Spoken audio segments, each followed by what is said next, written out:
Welcome to the only garden where plants get better Wi-Fi. Rule 1. Soil is not dirt.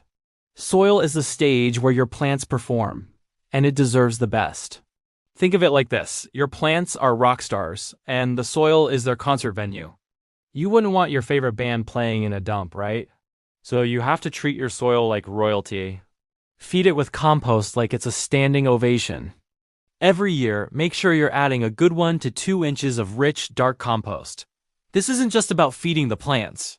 It's about building a living, breathing ecosystem right under your feet. When you give your soil that rich, organic matter, it transforms. It becomes this incredible foundation where roots can thrive, where beneficial microbes can flourish, and where your plants can truly put on a show.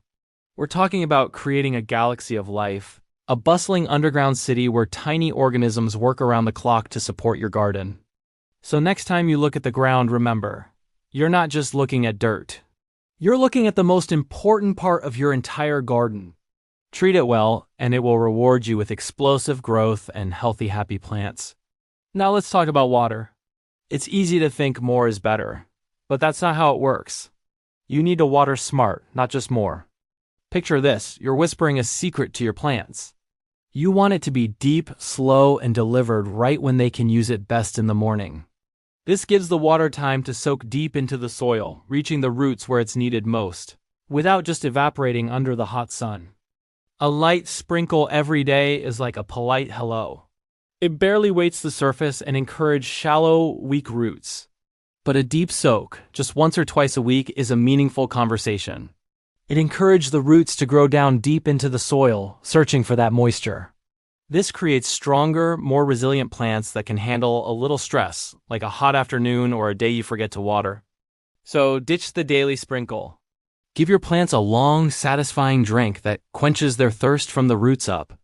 It's the difference between a plant that is just surviving and a plant that is truly thriving. All right, let's get to planting. You don't just want to throw seeds in the ground and hope for the best. You want to plant like a pro, like an artist designing a masterpiece. Think of your garden as an orchestra, not a solo performance.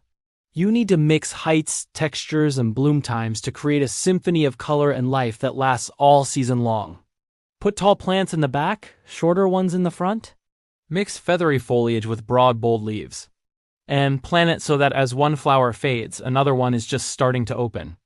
This creates continuous interest and beauty. And here's a pro secret. Companion planting. This is where you pair plants that help each other out. For example, plant basil next to your tomatoes. The basil's strong scent helps repel common pests like tomato hornworms, and many gardeners swear it even improves the tomato's flavor. It's teamwork. By thinking about these relationships, you're not just planting. You're creating a balanced, self-sustaining community where every plant has a role to play. Pruning can feel intimidating, but it's one of the most important things you can do for your plants. You need to prune with purpose. Every cut should have a reason. You prune for air, and you prune for light. Think of it like this. You re-giving your plant a haircut to help it breathe and soak up the sun.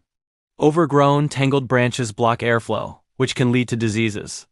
They also create too much shade, preventing sunlight from reaching the inner leaves, so don't be afraid to make those cuts. Your first targets should always be the dead, damaged, or diseased branches. Get rid of them. They're just draining energy from the plant. Then, step back and look for any branches that are crossing or rubbing against each other. Pruning these out will open up the plant's structure, allowing that crucial air and light to penetrate deep inside.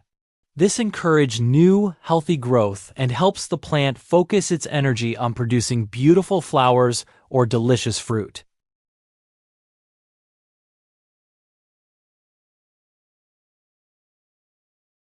When you bring all these tips together, something magical happens.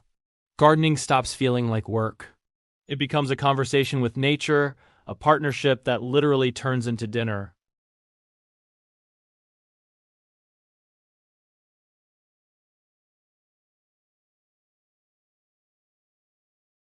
You see the first seedlings push through the soil. You watch bees dance from flower to flower. It's a cycle of giving and receiving. You put in your care and attention, and the garden responds with life, with beauty, and with nourishment.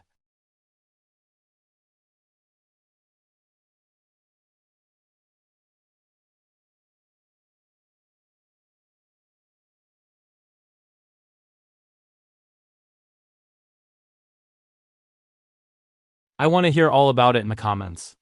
Let me know what you tried and how it worked for you. And if you want to see more of these tiny miracles happen in your own garden, make sure to subscribe. Thanks for watching.